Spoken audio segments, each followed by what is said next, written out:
अस्सलाम वालेकुम जी, उम्मीद करता हूँ खैर आफ़ियत से होंगे। जी मेरा नाम अवैस नासिर है और मैं करंटली सर्व कर रहा हूँ यूनिसेफ के एक प्रोजेक्ट पे एज़ ए चाइल्ड साइकोलॉजिस्ट। और मेरी पोस्टिंग है, इससे पहले मैंने rescue double one double two में तकरीबन कोई 7 से 8 साल एज़ ए ईएमटी और एज़ ए ट्रेनर और एज़ ए साइकोलॉजिकल एवेलुएटर मैंने काम किया है। तो ये सारा जो तजुर्बा है, इसकी बेस पे हम जो है ना रेस्क्यू 112 की डिफरेंट पोस्टों के लिए हम तैयारी करवाते हैं। जिसमें कि अभी एक मरहला हमारे सामने है रेस्क्यू इंटर्नशिप के लिए, जो वैकेंसीज़ आई हुई हैं उसके लिए। तो हम प्रॉपर्ली इसमें तैयारी करवा रहे हैं। तो हमारे स्टूडेंट्स जो है ना, वो कुछ हमें पूछते रहते हैं कि सर आपकी अपनी क्वालिफ़िकेशंस क्या हैं। तो बेटा मेरी क्वालिफ़िकेशन एमएस क्लिनिकल साइकोलॉजी मैंने किया हुआ है और बाय प्रोफेशन मैं क्लिनिकल साइकोलॉजिस्ट हूँ। तो उसी की बेस पे हम जो है ना आगे फर्दर जो है ना चीज़ों को लेके चलते हैं।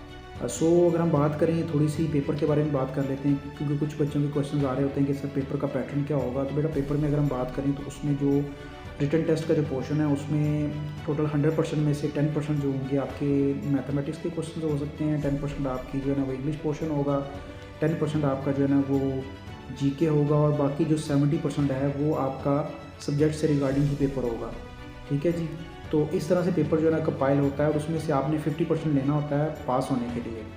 और इसके बाद अगर हम बात करते हैं साइकोमेट्रिक के टेस्ट की, तो साइकोमेट्रिक में आपके जो है ना वो डिफरेंट डोमेन्स आती हैं, जिसमें स्टोरी राइटिंग है, आपको पिक्चर्स आएंगी, उसमें आपने स्टोरी लिखनी होगी।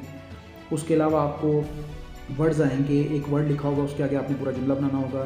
ठीक है जी, जिसको हम सेंटेंस कंप्लीशन टेस्ट बोलते हैं। इसी तरह एक वर्ड एसोसिएशन टेस्ट होगा कि एक वर्ड लिखा होगा, उसके आगे आपने उससे मिलता जुलता जो भी आपके माइंड में पहला वर्ड आता है वो आपने लिखना होता है। ठीक है जी।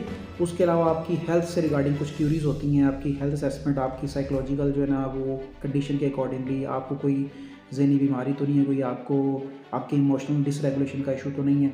इस तरह की चीज़ों के ऊपर कुछ क्वेश्चंस होते हैं। ठीक है जी। तो हम इनकी ओवरऑल जो है ना प्रिपरेशन आपको करवाते हैं, जो